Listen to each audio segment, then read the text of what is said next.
You fools! You'll never defeat me. Now face the wrath. Why is he so hot?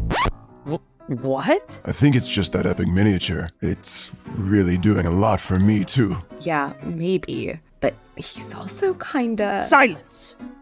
As I was saying, face the wrath of my metal army, crafted here in my Eldritch Foundry. Dude, where'd you get all these minis? I'm subscribed to Eldritch Foundry's Eldritch Unlimited with unlimited STL downloads. Now, can we get back to... Eldritch Foundry's amazing! I never thought I'd have the perfect mini for my demon-born, half-elemental, cat-folk, warlock, bard multi-class with a bunny wizard familiar, but here she is. Thank you so much for printing her. Yeah. Sure, Jen. No problem. Now face my wrath.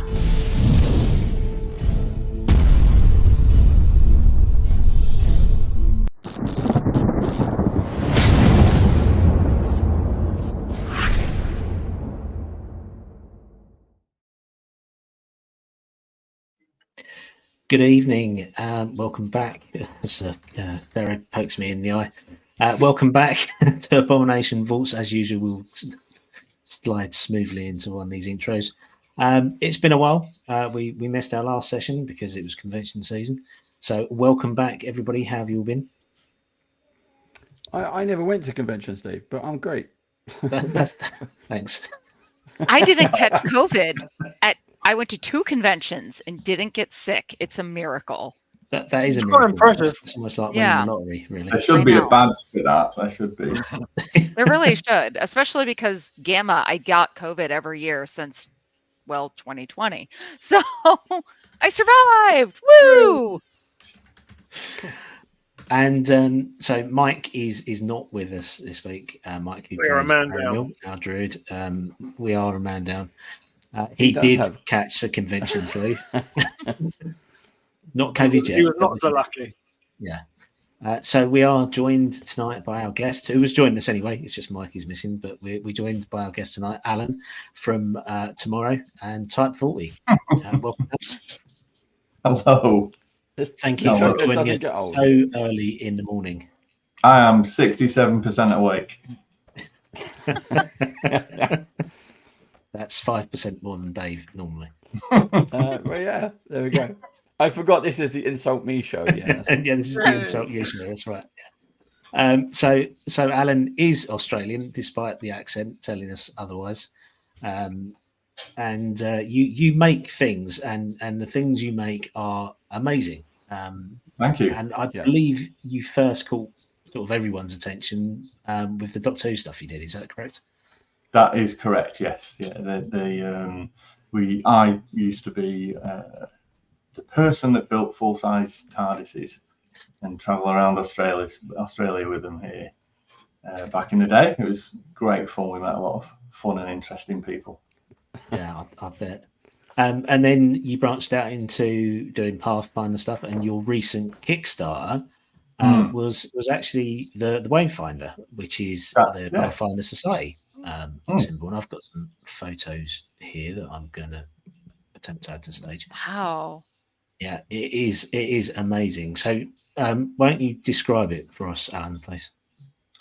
Well, as you know, the Wayfinder is the symbol of the Pathfinder Society. It's their main icon that they would use and gather. This particular one was designed by Type 40, and we got permission to launch Kickstarter by Paizo, and it went very, very well. And all of the Pathfinder Society people and people at the factory have been massively supportive. So we're really grateful for that. Fantastic. And the compass itself is a beautifully made nickel alloy and brass machined compass with a moving bezel, removable Aeon stones, actual working compass, lodge symbol on the base. It looks nice on the screen, but honestly, in the hand, it's even nicer. Yeah. It's been a real joy to make and see come to life. Yeah. And that image there is actually of the top inside cover, isn't it? And yeah, that's right. Yeah, the enamelled star field on the inside of the top cover. again, looks beautiful there, but actually shimmers in the light. Oh. And I recall when we did the interview with you, you said that was reminiscent of the star scene above Galarian. That's right. Yeah, we really wanted to build in some of Galarian's constellations, but that became a bit of a manufacturing nightmare. So we just went for a random patch of sky. It looks stunning, like I say, it does. It looks stunning in the photos. Yeah. So you're actually coming to UK Games Expo in June 1st. That's right. Weekend of June 1st. And you will have one of these, possibly? Well, I will definitely have one. We're pulling the trigger on manufacturing very soon now that we've got all of the survey pledges back from Kickstarter. And whether or not we have stock is another question. But yeah, I'll definitely have one that people can look at. And I'll bring a selection of Aeon stones, because they all have a single Aeon stone in them, but they're interchangeable as well. So you can take the Aeon stones out and put a new one in, depending on your taste. And Paizo have actually said that these are valid items for their organised play as well, haven't they? So actually owning one of these wayfinders gives you some bonus or advantage when you turn up and play. That's right, yeah, exactly. Just like they're what I believe is known as an other item. So it will give you a free heal in between encounters. That is awesome. That really is awesome. And they're beautiful looking items. Say again? I said they are beautiful looking items as well. So, you know, they're a collector's piece and they have function as well, which is great. Yeah, we really wanted to build utility in for them in the game as well, rather than just have a beautiful thing that you can look at. And that's what we're going to do with all of the products we make for Paizo. Yeah. So the Kickstarter has finished. It was successfully funded. So you're not, we talked before, you're not doing late pledges or anything like that. So if somebody did want to get their hands on one, are you planning on a longer production run and sending them through your website or something? We are very conscious that being in Australia, shipping around the world from Australia is extremely expensive, and we don't want to put that burden on people. So we're currently having a chat with a few different people about distribution, but we wanted to make sure that the Kickstarter was simple and effective, and we wanted to be able to deliver what we promised. It may be that we draw a line under it, but we'll see in the next 3 or 4 weeks how that goes. Cool. Okay. Yeah. Well, thank you for joining us. Alan's actually here this week and for our next session as well. So we'll show the pictures again in the future. It won't be the only time you get to see them. So yeah, thank you for joining us, and we'll find out who you're playing in a moment. In the meantime, just jumping across to our other players, so I haven't forgotten about you, Richard and Meredith, and of course Chief Badger Dave. I hope you're well. We're going to have a quick game tonight, so it's going to be a flyby intro. So Meredith, where can people find you? You can find me at TurboDork. I don't know, just turbodork.com. I don't really exist on the internet. If you find me, enjoy your old cat pictures. And Richard, welcome back. Hello.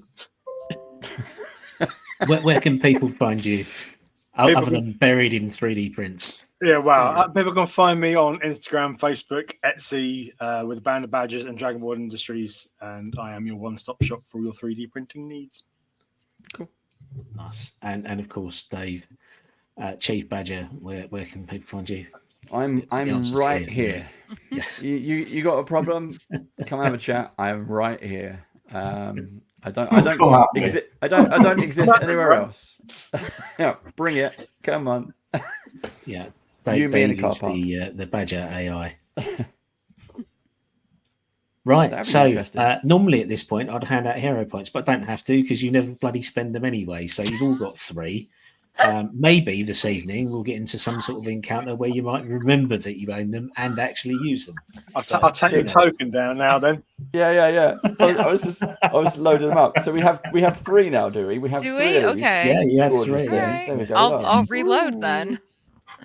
I've put 3 Aeon stones in front of me to represent 3 heroes. Awesome. 3 heroes. Awesome. Right, so please remember that if you fail a roll, you can spend that hero point to re-roll it. Does that include an attack roll?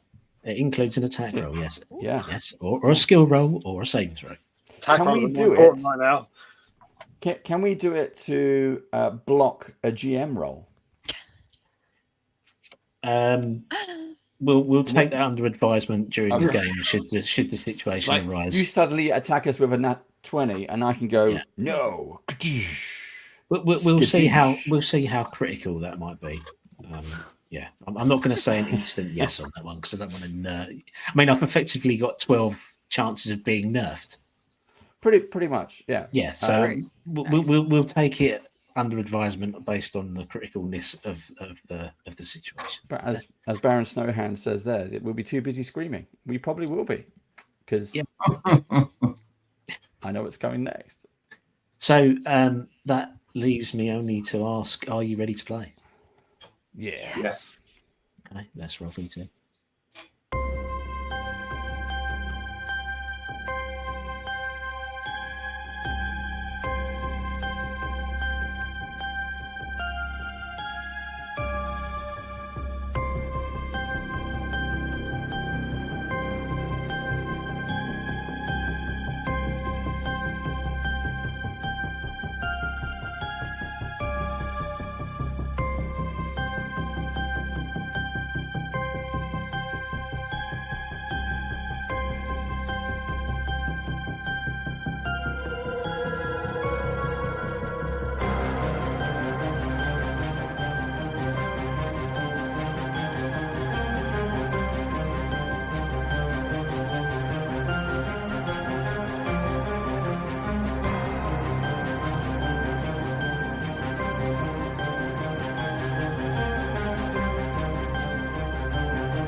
Okay, so at the end of our last session, well, in fact, during our last session, you cleared out, so to speak, the first level of Gauntlet Keep. You struck into the heart of the Mitflit camp when they were fighting against the flies, the giant maggots, and Boss Scrawl and these spider thing bite. You managed to fend off the spiders. The maggots' attacks. You managed to defeat the flies and subdue somewhat Boss Scrawl. You didn't actually fight him, but you managed to intimidate him enough that he ran off. It was at that point that the lighthouse, which stood atop the courtyard that you stood within, that the battle waged within, activated. And that activation was a beam of solid blue light that arced out over the countryside in the direction of Otari. It lasted for a few minutes and then cut off. Well, it lasted the course of the battle and then cut off. So you went upstairs to the lighthouse to discover that the mechanism had sort of burnt out unexpectedly. You know, there was obviously maybe a test run of the artifact, and it didn't quite have enough power to realize its full potential. It shorted out, in other words. You were injured, so decided to spend the night in that relative safety of the lighthouse cupola. It only had one entrance, which was the trapdoor in the floor.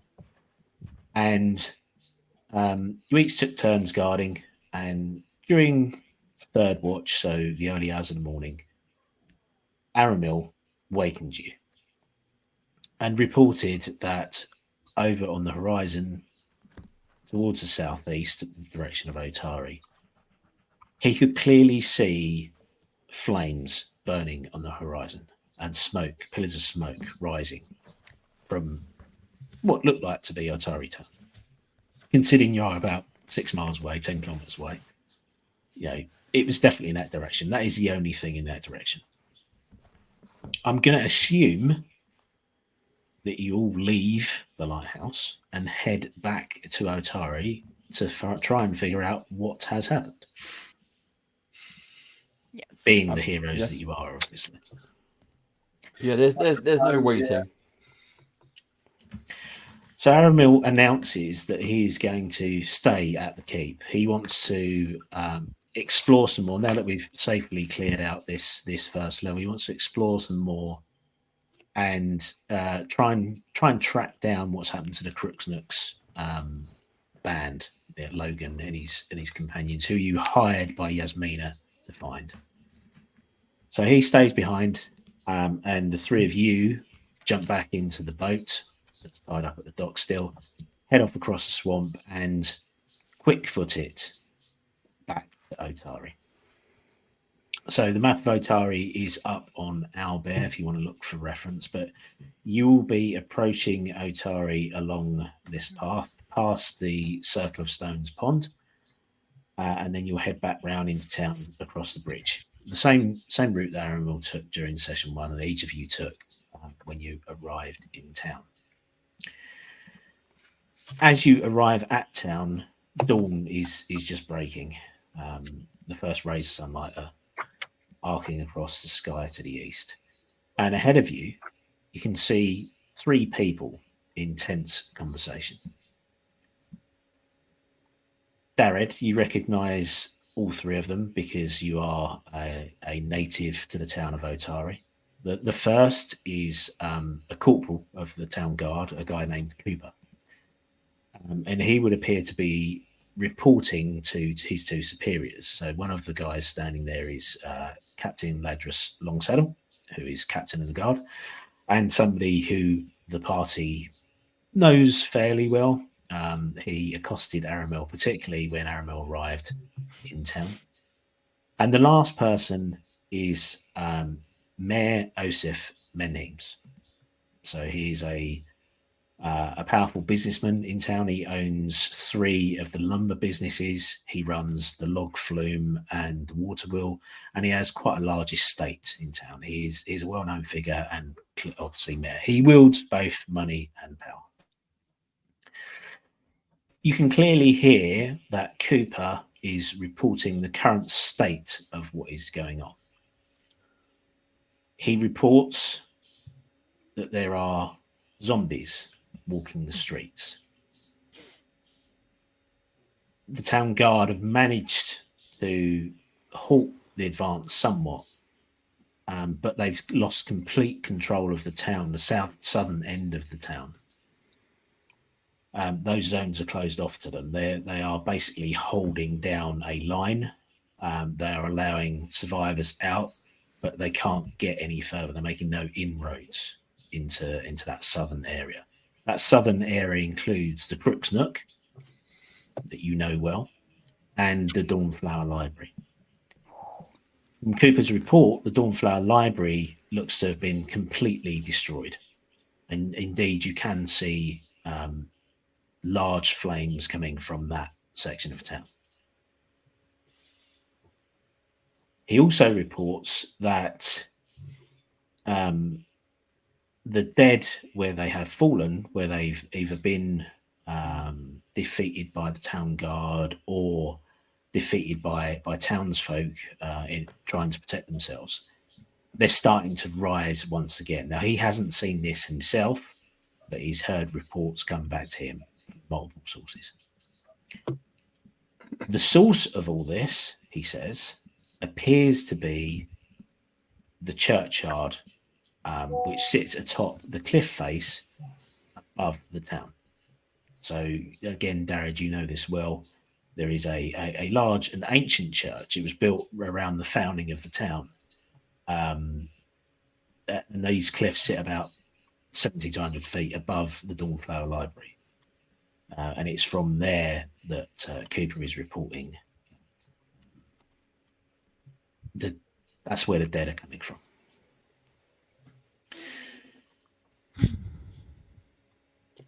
The last thing he says puts some chills down your spine. But Mayor, the Crook's Nook, it is surrounded. There's people trapped inside. We have to try and push through and help them. And immediately, the mayor, Osif Menhemes, he snaps. You can see the anger on his face. The Crook's Nook is just a den of thieves.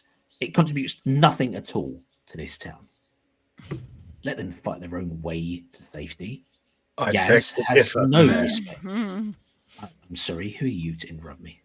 I'm Darren Thurn. I am a cleric of the I'm church. sure that means something to you. It means absolutely nothing to me. Please step away. This is town council business. Soldier, we need to continue to protect the lumber yards and the infrastructure.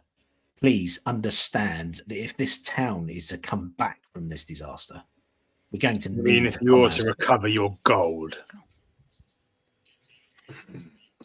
Captain, our lives at stake and you're piddling. I don't know who this person is, but please understand this. I am the power in this town, and the lumber must continue.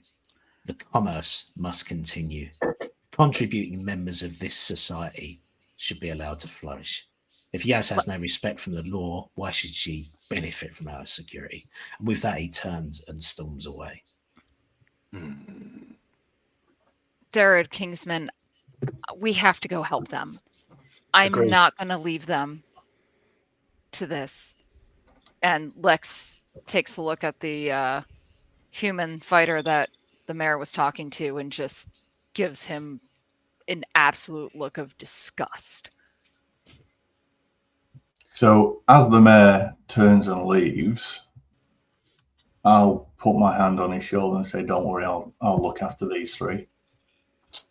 And then when he's out of earshot, I'll turn to them and, ignoring the disgusted look, which washes over my craggy face like dirty water,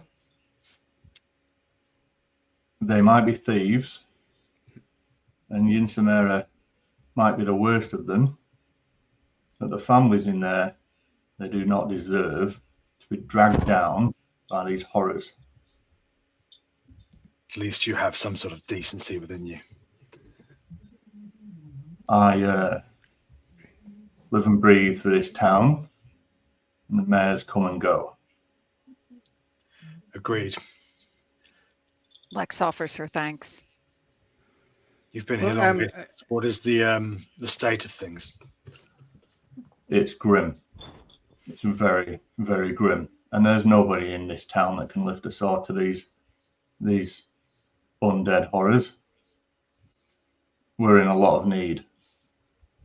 I'm going to head down there now. And should I be dragged down trying to save those people, that's all well and good. You won't be alone. But that's not your job, Captain. Well, I do as I always am. Go on, Dave. You cut out there. I was saying, so you see this very well-dressed dwarven wizard who's in the group puts his hand up, as he always does, and says, well, to be the voice of logic, as we need to be here. Look, on our way over, we saw the fires of the town, and we expected it to be gone. I was expecting the worst, and actually, when we've arrived, it doesn't seem it's bad, but it's not as bad. I mean, competent people here have actually managed to cordon off part of the town, and are getting some of the citizens out at least. So maybe rather than try to help where help is already available with the various law enforcement, maybe we try to cut the head off the snake. If the undead are rising from... Oh, we've lost you again, Dave. Oh, no. How far did you get?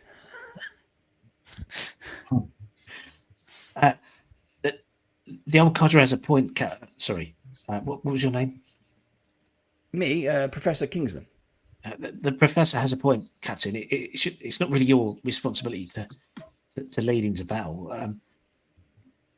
If with your authority, I'll pull some men away from the lumber yards and we'll head towards the Crook's Nook. We won't try and face off against any horde we come across. We'll just get Yaz and anyone else that's in there to safety. You should go and investigate the source. You need to head up to the churchyard. No one's been there yet, and well, the zombies and the skeletons, they're just falling from the sky. Yes. You make sure you do that. I hate to say it, but he has a logical point. Yes, you said falling from the sky. I was expecting them to come out the ground. I've not known it to rain zombies and skeletons. Zombies. Dog once or twice, but plague of locusts. That may hinder my plan. if the zombies are falling from the sky, that's exactly the complete opposite of what I was expecting. Somehow, I think very much we need to look into this now. I didn't catch your name. I'm sorry. It's Cooper. Cooper. We went to school together. Not you, Gimp.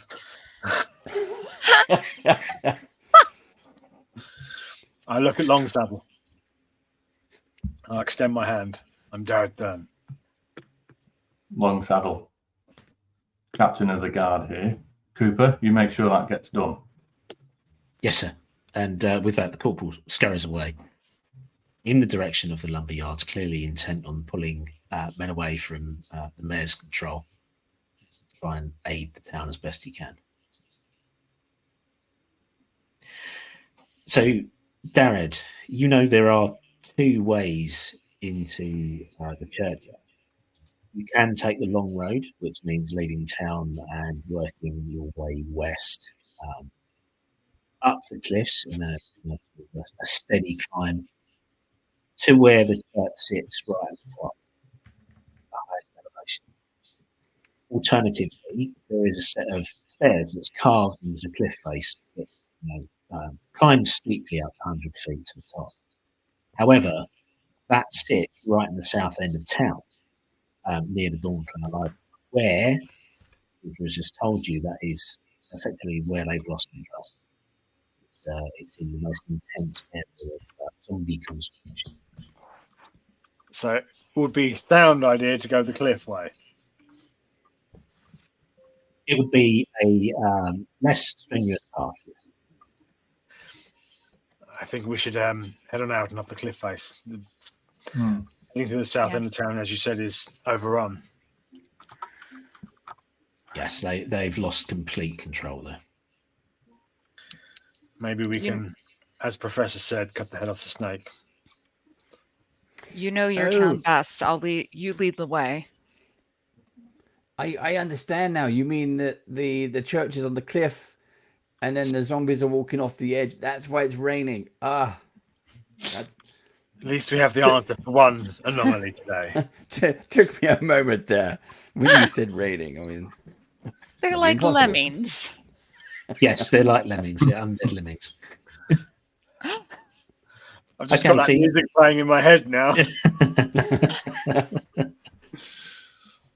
Okay, so you leave town, back over the bridge, back along the sort of cliff pass that you came down in the first place, and you head off in the direction of the church. So Dawn, I'll mark that. So you come out of town. That's here, isn't it? No. So you come out of town here, and you work your way round the path, the churchyard, which is situated here. So here is the Dawnflower Library. Yeah. This is the churchyard. So the zombies are rising from the grave and launching themselves off the cliff straight into Otari. Wow. So it's, yes, raining undead. There's a song there. Yep. So dawn continues to break as you reach the top of the cliffs above Otari. The glow from the sun to the east accentuates the fires that rage in the southern portion of the Otari town below you. Everything is painted in ermines and oranges as silhouetted figures run in the streets below you. Up here on the cliffside, the simple gravestones and more elaborate crypts are bathed in a more ominous blue light, which is coming from an ancient church which sits at the point of the cliff just ahead of you. Gargoyles sit atop the steeples and corners of the building. The clash between the orange and blue lighting causes strange shadows to dance across their carved faces, making it appear that they are alive and shifting between smile and grimace constantly. Those of you native to Otari have never noticed before, but this church, the town church, is actually quite menacing. The soil among a few of the graves continues to churn and roil as more undead, those ancient dead buried at the beginning of the town's history, continue to rise. You witness a few already risen stragglers shamble in the direction of the cliff edge, stepping out into empty air to tumble and fall into the town below. A few others, however, interested at your arrival, turn and shuffle towards you. Now, you're stood at the entrance to the churchyard. There is a path past all the graves, past many of the undead that are currently just sort of standing around or shuffling over towards the cliffs. You think you might be able to reach church without triggering their attention too much, and the one or two that are currently ambling towards you, you can probably outrun. Or you can stand and fight the bigger horde, your choice. Kingsman, what say you? I think maybe bypassing and getting to the church might be more ideal. I tend to agree. I'm not a tactician in this area. I was just, I was trying to, as I said, cut the head off the snake, and I was flummoxed by raining dead. But I'm not a tactician. I mean, you're. I suggest we all save our strength. Yes. And pick our fights. Tanks at the front and squishies at the back. That's that's a way to go, I think. And Darragh, you're. Do you have any divine favor against the undead on this one? I can use my magics against them, but I was just looking to see if I had a turn undead, but I don't think I do. Not yet. I was really hoping you'd say yes. No, you don't have a turn undead, but your heal spell destroys undead. Okay? Ooh, that's awesome. They're really good. Okay, so you're electing to just charge headlong through the churchyard, straight for the doors of the church, yeah? Mm-hmm. You do exactly that. Frontal assault and tally-ho. Yeah. Full frontal. Let's go for it. Okay, so marching order. I'm happy to head that. Yeah. I'll go middle. Yeah. I'll back up long saddle. Okay. So the large double doors to the church, you and Darren and Longsaddle head for one each, and you burst through the doors. They swing open, and the large space beyond echoes with the sound of the doors hitting their stops. The light within is again a mixture of orange and blue. The orange this time comes from lit sconces that line the walls, and that eerie blue glow emanates somewhere ahead of you from the floor. Further in the distance, you can make out the altar, and behind it, the large stained glass windows. This was a very richly appointed church. It was built at the beginning and founding of the town, so it was clearly built by the Rose Guard. And they spared no expense in celebrating the town's founding and its history. These stained glass windows appear to be flickering in the same fashion that the gargoyles outside did. There's a conflicting light sources, the blue and the orange, and also the first rays of the sun coming through the windows from outside, all battle for dominance. Around the perimeter of the room, you see a figure holding a large church candle, and it appears to be moving from sconce to sconce, trying to light the already lit torches. You happen to notice grave dirt on its clothes, and you catch sight of its features, and you can see the telltale rotting and dying flesh of a zombie. It's wearing the robes of a priest, and it is currently clearly fixated on carrying out some of the duties it held during its life. In front of the altar, you can see a large crack in the floor. As you look behind you, you can see that your commotion, your charge through the graveyard has attracted the attention of more zombies and skeletons. And there seems to be an acceleration in those that were still coming through the ground. There are about 15 to 20 mixture of skeletons and zombies all now heading towards you and the church. Clearly, you reaching the church has had some effect. It's triggered something. I think that door needs to be locked and barred. Mm-hmm. Yes. Yes. Is it over to us? It's over to you. More description. Here we go. Well, unless you're going to tell me you want to go further down into the room, or I think I'm going to shut the door that we came through. Okay. So doing that, and you know this anyway because you are native to Atari. This church is open all the time. It's celebrated as a free space. There is no lock. There is nothing to bar it with. The doors open inwards, but there's no lock. So, are there handles on the inside I can put something through to stop it from opening? There are no handles on the inside of the door. No. Right. Okay. So just for Alan, on the map, you see your player token. You can position your player token anywhere on the map you want to. And I think we might need something more than a broomstick. Maybe, and I start pushing the pew. Yeah, I'll push one of the pews up. The doors open on the outside.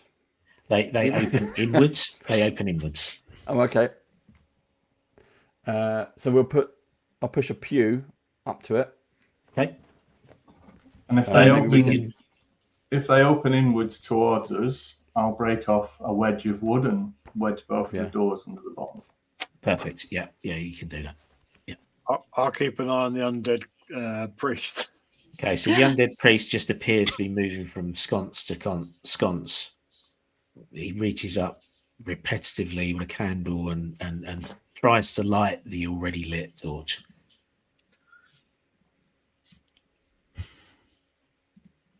Okay, so that's one wedge or two wedges gone under the door. You laid one pew across the front of the door. And I will help Kingsman drag pews to the door as well. Okay, and you're just going to keep piling them up one on top of the other, yeah? Okay. Make it as heavy as we can. Okay. Lex and Darred, what do you want to do? I want to look ahead and see what's in front of me in the church. Okay. So as you move further into the room, you get a better sense of the size of the church to start with. There are impressively high vaulted ceilings, and they loom and disappear into the shadows above you. You realise that this room uses the full height and breadth of the building. You can just make out the shadowy recesses of the bell tower far above the altar. As you get further, about halfway down, you can see clearly recessed into the floor is a glowing blue circle filled with runes and arcane symbols. This is the source of the light that you saw outside, and it is clearly magical in nature. As you look down the rest of the church towards the altar, and particularly behind the stained glass window, you can see that it is in fact moving. It's not that sort of trick of the light that you saw outside. The stained glass images are shifting. Those normal religious and pious scenes that you, Darred and Longsaddle, know from the church are gone. They've now been replaced with a scene of violence and battle. You see a party of 4 people fighting against a familiar-looking woman, Belcora, her face instantly recognisable. You can see great magics being unleashed as the party and Belcora fight across the courtyard of a keep and into a small circular room at the base of the tower. You see as Belcora unleashes a bolt of lightning that strikes one of the party. He flies across the room, crashing into the wall and falling to the floor. The remaining 3, seeing their comrade fall, step up their efforts. Their own magics and attacks finally breaking Belcora's defense as a fighter takes a step forward, slashes across Belcora's throat and delivers the killing blow.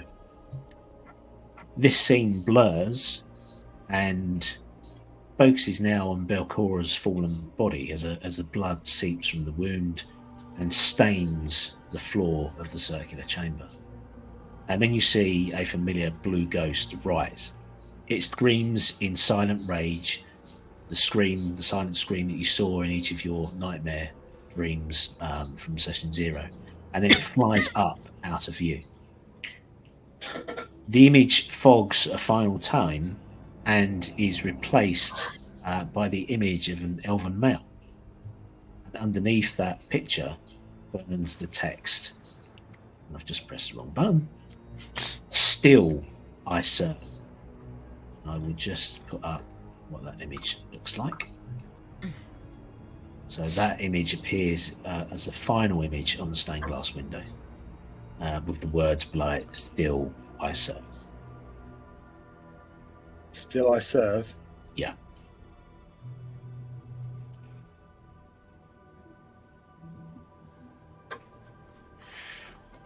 Okay. Anything else you want to do, Darid and Lex? Destroyed. I'm gonna call Kingsman over, and I'm sure he witnessed all this as well, right? Even though he was. Yeah, so they've been piling the pews up. By the time he gets to the 3rd pew, both Kingsman and Longsaddle will see the runic circle on the floor and immediately recognise that as the source of the blue glow. Kingsman, what do you make of this? Have you seen anything like this in your studies? Well, not quite. I mean, it's definitely a power circle of some kind. I'm not familiar with the runes. I will just make a note of them, and we can. I will check through my books. You can make an Arcana check if you wish. I shall. Steve, may I just check? Yeah. May I just check the windows to see if they're barred, barrable, shuttered? They are not shuttered. They are not barrable. And again, they are on an ornate fogged glass, a mixture of coloured glass. And I'll have a look outside just to see whether or not the horde is coming to the doors or whether they're coming to the church all around. Okay, so as you go to look out and try and get an assessment of where the horde currently is, you go to step forwards to the window and take a peek around the corner when all of a sudden the glass shatters inwards as a skeleton finishes throwing a rock through the window and reaches in trying to grab your neck. We're now going to roll initiative, please. Ooh. You said that was a what? A zombie throwing a rock. A zombie using tools. A zombie using tools. Skeleton. Wow. Skeleton using tools. Yes. Okay. Yeah. Oh my god. It's like the very first time you played Resident Evil and the dog jumped through the window. Jumped through the window. Yeah. Okay. I always hated that bit. Okay. So on my Arcana check, I got a dirty 20, and on my initiative, I was gonna say, was I able to go with Kingsman to assist him on the Arcana, just to have a look at the Yes, I will allow you to assist because that will play into what happens next. So make your check as well, please. Okay, initiative is an 18. Do we add things to initiative? Yeah, you add your perception score to initiative, and you get an additional +2 from your incredible initiative roll. Oh, then I'll get 25 for initiative. Okay, right. And can you stick it into? for Arcana. Can you stick it into Owlbear, please? Yep. And how do we? Can I leave you to do that, Dave? And can you put all the zombies at the door, please? Yeah, it's going to take a minute, but yeah.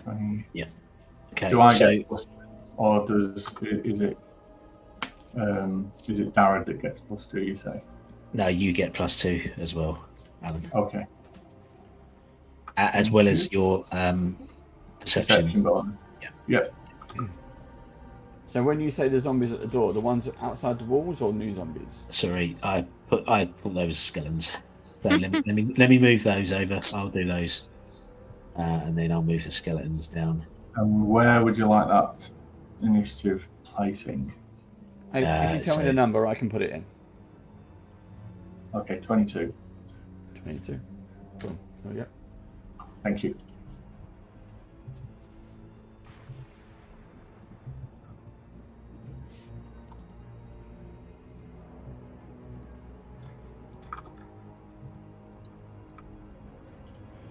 This is. I'm watching the map come alive here, and it's not looking good. He keeps adding. No, I'll put it on the screen. there's He keeps adding more.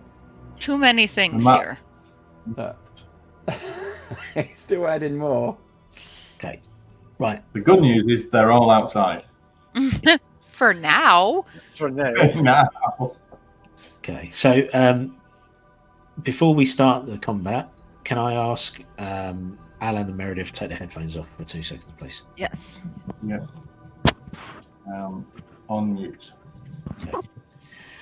So, Kingsman Darragh, you have looked at the circle in the floor through your brief discussions between each other. You've managed to work out what this is. This is a charged and active teleportation circle. In and out, or one direction only?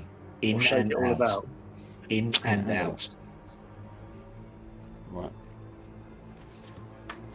And do it. So Darragh.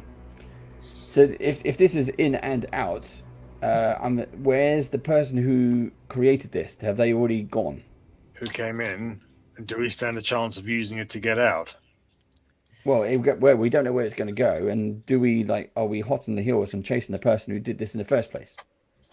But we still have to save the town, so we could use this as and at that point, the window smashes. As maybe a quick emergency exit, Darragh. A quick emergency exit. Okay, so we are now in combat. Kingsman, do you think you can activate it? Yes, if it might already be. Do you want to stand in the middle and find out? So, top of the round. Sorry, Lex and Longsaddle, if you're back with us, if you can hear me. Yeah. Okay, so Darragh, you're up first. Okay, so the window's smashed. Is anything coming through the window? A skeleton arm reaching towards Longsaddle's face. Can I see a skeleton face? You cannot see a skeleton face. You can only see a skeleton arm. Okay, I will sort of looking up, seeing the arm reaching for Longsaddle. I'll grab my holy symbol, draw my sword, and as I draw my sword glows, and I'll fling out a divine lance at it. Okay, is that a hit roll? That is a hit roll, and that is a cantrip. Okay. Divine lance. We are looking at an 18. That is a hit. Roll your damage. Oh, sorry, no. If it matters, 25. It won't. It's still a hit. In Can't fact, remember. I it's, can't it's remember still the crit. it's still only a hit. It's a +10 would be a crit. It's just So under. I couldn't remember the crit rules. Yeah, no, it's just under a crit. It was close. Okay, 5 points of damage. Okay, so as that divine lance arcs across the room, hits something just outside the window, you see it bursts into this sort of glowing divine energy. The arm falls to the floor that was reaching towards Longsaddle's face, and the creature falls outside the window, if you can see it, dead to the floor. So well done, you managed to kill one. 3. He comes off through Well the done. battle. First kill. Well done. Okay, so that was one action, or was that a 2-action spell? That's a 2 action for me. So what would you like to do with your last action? I'll basically draw my shield and stand over Kingsman, and I'll defend Kingsman. Okay. Right, Ladros, it's you next. You can clearly see, although one of the skeletons has been felled by Darad's divine lance, there is another skeleton outside the window, and this one is attempting to climb in. I will drag it in, and I will stomp on its skull. Ooh. Make me a melee hit, please. That's not bad. I just need to know what to add to that. So that'd be your strength skill. 23. 23 is a hit. Yeah, roll your damage, please. I'll give you a D4. So D4 plus your strength bonus. 6. You stamp down on its skull, crushing the brittle bone underfoot, and that one is dead. Well done. So that was 2 actions. You've got 1 action remaining. I shall now move down towards the doors to shore them up. Right. Okay. Kingsman. I'm at the magic circle. Do I have to do anything to activate this, or can I power it up? And do I know how long it's going to last when I activate it? Can I get everyone through, and then I have to be the last one through? Right. So there is clearly stored energy in this circle. You think that stored energy, like at the lighthouse where it was sending the flies and the maggots absolutely bananas, that this stored energy has something to do with what's going on with the dead now rising in the churchyard. So if you would activate this teleportation circle and dissipate this energy, it may have the effect of stopping what's going on. However, you don't know where the other end of this teleportation circle connects to. So you activating it, if you can figure out how to do it, if you can figure out what the correct sequence of pushing the runes is, you're going to go somewhere that you have no idea where you're going. Yes, well, that's why I'm thinking it's an emergency exit here, and obviously here.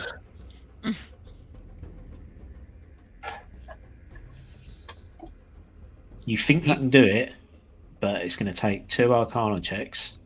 Oh, okay, right. That's what I wanted to know: is how long is it a ritual kind of thing? It's a ritual. It's going to take 2 combat rounds and 2 successful Arcana checks to do this. Okay. Everybody, I need to concentrate on this. It's going to take all of my concentration. All you have to do is protect me. It's that easy. Yes, and I'll roll an Arcana check. Okay. So just one other thing that you know is that when this activates, it's only if you're standing inside the circle will you go anywhere. That takes us away from the windows. Okay. Okay. Look, I'll do step 1 now, but when I call you over, you must hurry. Don't stray too far. Don't go more than 30 feet. Certainly don't dilly-dally, no, and don't get killed. And I will gingerly step into the middle of the circle. Make your Arcana check, please. So that's 24 on the first roll. Very good.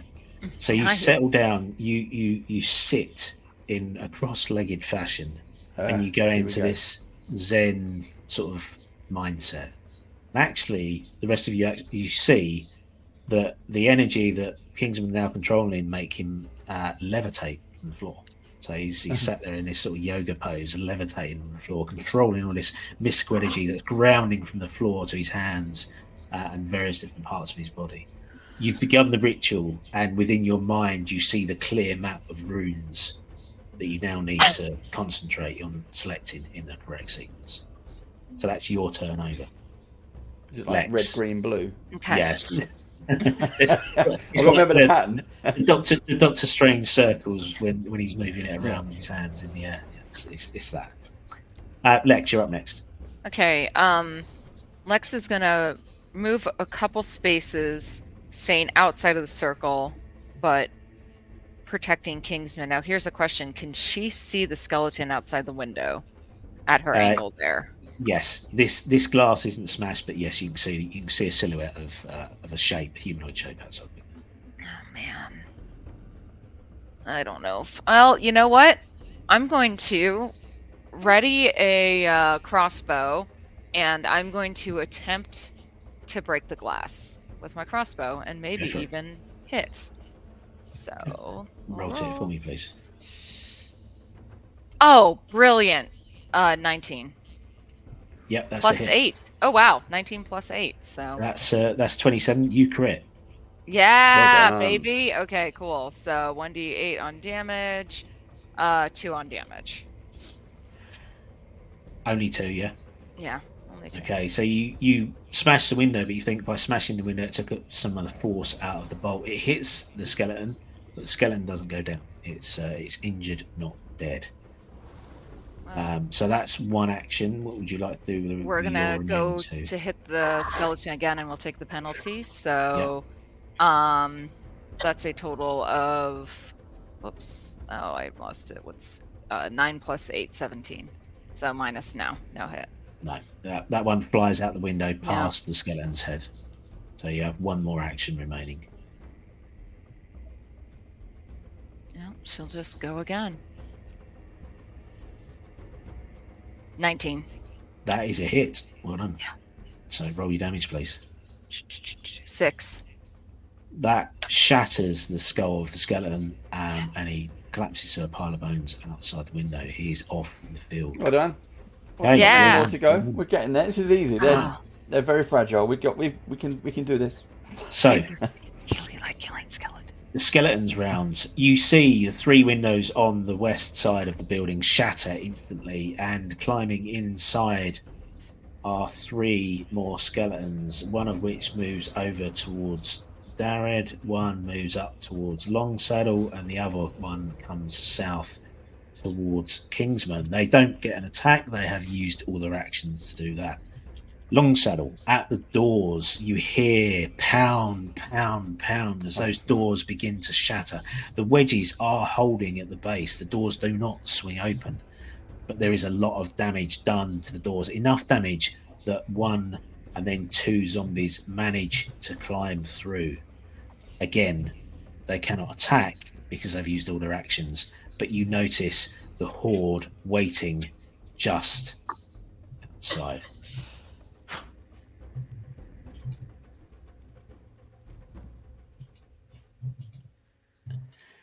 Top of the round.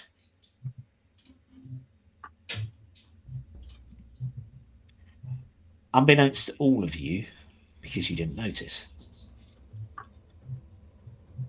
but lowering itself from the ceiling is another creature that occupies this church.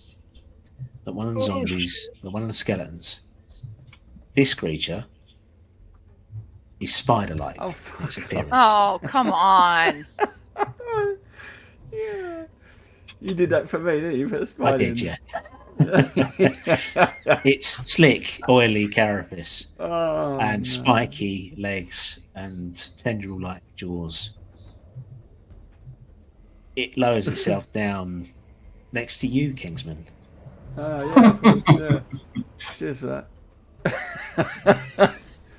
It appears on the battlefield and instantly sprays a toxic, oily substance across the room, catching Kingsman, Lex, and Darrett.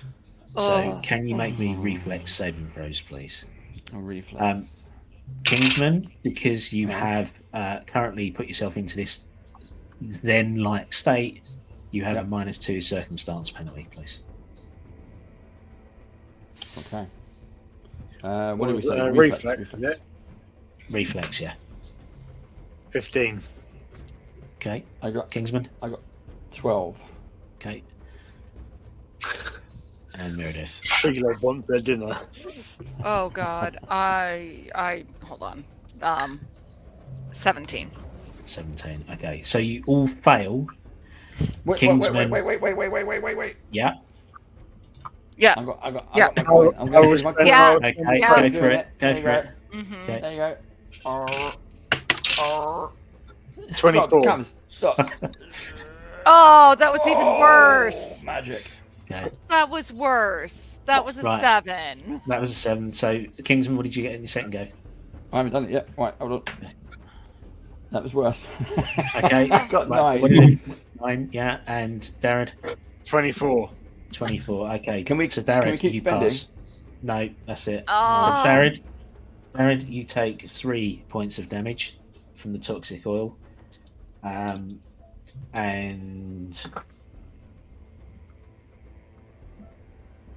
Meredith and Dave, so Lex and Kingsman, you take a total of 12. Oh. Shit. Ow. Does it wake me up? No. Good. Okay, so the Scalathrax appears on the edge of the circle, and with its last action, Kingsman, it steps up right next to you. You can almost smell its fetid, oily breath upon your face. Can I just like open up one eye, kind of pretend I'm sleeping, open up one eye, and then fireball it? If you have fireball, yes. No, if I have Scorching Blast, if you allow it. Well, it's not your turn. Oh, it would be Darren's turn. Okay. But here we are, stood in the church of Otari, the dead rising in the graveyard outside. This spidery creature attempting to destroy or kill, maim even, your probably only hope of getting out of this situation. Long Saddle there at the front of the church, surrounded by zombies, the doors broken down, the horde on its way in. We will find out what happens next session. It's a bloody spider. It's not a spider. It's a Scalathrax. It just looks like a spider, so that's why I stuck it in. It's not going to change what I'm going to do, but is it undead? No. And I know exactly what you're going to do, because it's what all Pathfinder clerics do when surrounded by undead. It's Hill Bomb 101. But that will have to wait until next session. Tonight is a very quick game. So, yeah, thank you for ending that at cliffhanger. That was probably great. Perfect timing. Door down, zombie horde in. And I have to say, Dave, you did really well on that first Arcana check, because now you've only got 1 to do. But it's gonna be quite tense. No, that's fine, because that's good, because I was wondering if it was going to be like the first one and then it's 2 rounds from the start. So that's fine. Yeah. Okay. Two checks. Easy. Right, so we are going to finish there. Thank you, everybody. Thank you, Alan, for joining us. I know it was only a quick game, and I really appreciate you getting up early this morning. Absolute pleasure. That was very exciting. I'm geared up. You managed to escape the toxic oil, which is good. But yeah, there's a lot of zombies around you, and they're not as squishy as skeletons, I have to say. So we'll see how that goes next time. No foreshadowing. I think the foreshadowing has written itself this week, so we'll end it there. Oh, yes. Everybody have a great Easter weekend, and we will see you in 2 weeks' time. So, bye-bye. Take care. See you later.